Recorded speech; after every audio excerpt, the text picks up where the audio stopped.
नमस्कार। आज हम ईरान इजराइल के बीच जो हालिया तनाव है उस पर एक गहरी नज़र डालेंगे। हाँ बिल्कुल। 24 जून 2025 तक की जो स्थिति है उसमें एक कह सकते हैं कि बहुत ही नाजुक सा संघर्ष विराम लागू है। हाँ, और हमारे पास एक समाचार स्रोत है जो पिछले कुछ हफ्तों की घटनाओं का एक तरह से ब्यौरा देता है। सही। तो कोशिश करते हैं समझने की कि ये टकराव आखिर बढ़ा कैसे, इसका असर क्या रहा है। और ये जो सीज फायर है ये इतना कमजोर क्यों लग रहा है ना? बिल्कुल। तो कहानी शुरू होती है 13 जून से, जब इजराइल ने वो किया जिसे कहते हैं प्रीएम्प्टिव स्ट्राइक। हाँ, मतलब पहला हमला ईरान के परमाणु और मिसाइल ठिकानों पर। और खबरों के मुताबिक इसमें कई ईरानी वैज्ञानिक और सैन्य अधिकारी भी मारे गए। ये अपने आप में एक बहुत बड़ा कदम था इजराइल की तरफ से, सीधे तौर पर ईरान के स्ट्रेटेजिक ठिकानों को निशाना बनाना। जाहिर है फिर प्रतिक्रिया तो आनी ही थी। बिल्कुल। और ईरान ने फौरन जवाब दिया, मतलब 100 से ज्यादा मिसाइलें और ड्रोन दागे इजराइल पर, जिससे कई लोग घायल भी हुए और इसने जैसे तनाव का एक नया दौर ही शुरू कर दिया। हाँ, लेकिन मामला देखिए यहीं नहीं रुका। 19 जून को एक और बहुत ही गंभीर घटना हुई। आप उस अस्पताल वाले हमले की बात करिए बेयरशेबा में। हाँ बिल्कुल।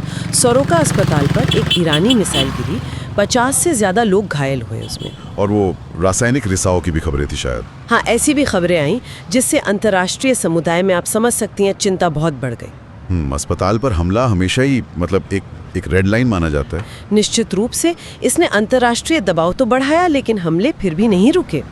देखिए 22 जून को फिर ईरान की तरफ से मिसाइलें आईं और उसमें भी नागरिक घायल हुए। हाँ, करीब 86 नागरिक घायल हुए।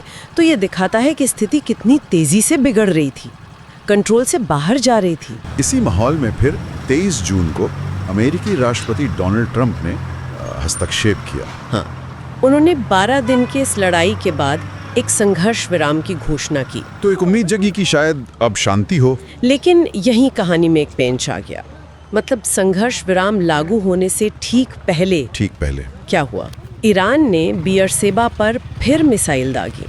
इसमें 4-5 नागरिकों की मौत हो गई और 20 से ज्यादा घायल हुए। अरे बाप रे, मतलब सीजफायर शुरू होने से पहले ही उल्लंघन। बिल्कुल। और फिर जैसे ही संघर्ष विराम आधिकारिक तौर पर शुरू हुआ, उधर इजराइल ने जवाबी कार्रवाई कर दी। अच्छा, उन्होंने क्या किया? उन्होंने ईरान के रडार सिस्टम, मिसाइल लॉन्चर और कुछ परमाणु सुविधाओं पर हवाई हमले किए। तो मतलब शुरुआती एक तरह से भरोसे की कमी के साथ हुई। हाँ बिल्कुल, एक दूसरे पर इल्जाम लगाते हुए। और राजनीतिक बयानबाजी भी तेज हो गई होगी फिर तो। जाहिर है, इजराइल के रक्षा मंत्री इजराइल कट्स, उन्होंने तो सीधे ईरान पर उल्लंघन का आरोप लगाया और कहा कि कड़ा जवाब देंगे। और ईरान का जो सरकारी मीडिया है उन्होंने कहा कि ये सब झूठी खबरें हैं। उन्होंने अपनी भूमिका से इनकार किया। ये तो क्लासिक पैटर्न है ऐसे संघर्षों का, आरोप प्रत्यारोप। हाँ। एक बात और दिलचस्प है जी। राष्ट्रपति ट्रंप जिन्होंने ये सीज फायर करवाया, हाँ, उन्होंने दोनों पक्षों की आलोचना की। मतलब इजराइल को भी कहा कि संयम बरतो। हाँ, ये जरूरी था शायद उनकी तरफ से कहना, क्योंकि वो शायद स्थिति को और बिगड़ने से रोकना चाह रहे थे शायद।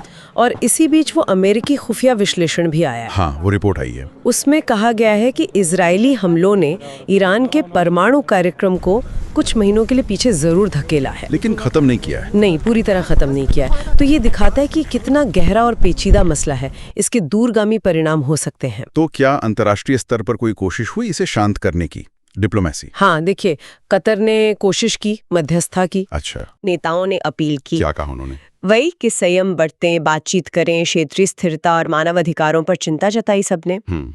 तो कुल मिलाकर आज की तारीख में 24 जून को स्थिति ये है कि एक सीज फायर है तो कागज पर। हाँ, कागज पर है, लेकिन जमीन पर उसकी नींव बहुत कमजोर है। हाल के हमलों और जवाबी कार्रवाइयों ने ना भरोसे को बिल्कुल खत्म कर दिया है। तो आगे क्या, मतलब कैसे टिकेगा ये? देखिए, स्थिरता तभी आएगी जब दोनों पक्ष ईमानदारी दिखाएं और किसी भी भड़काऊ कार्रवाई से बचें। लेकिन फिलहाल भविष्य बहुत अनिश्चित है। ये नाजुक शांति कभी भी टूट सकती है। और यहीं पर वो सवाल उठता है जो स्रोत भी इशारा कर रहा है कि स्थायी समाधान के लिए ईमानदारी और उत्तेजना से बचना जरूरी है। ठीक है। हाँ। लेकिन जिस तरह इस सीज फायर की शुरुआत ही उल्लंघन और आरोपों से हुई है, वो ये सोचने पर मजबूर करता है कि क्या सिर्फ गोलीबारी रोकना काफी है, या फिर असली तनाव को कम करने के लिए, जड़ से खत्म करने के लिए किसी गहरे तंत्र या शायद सोच में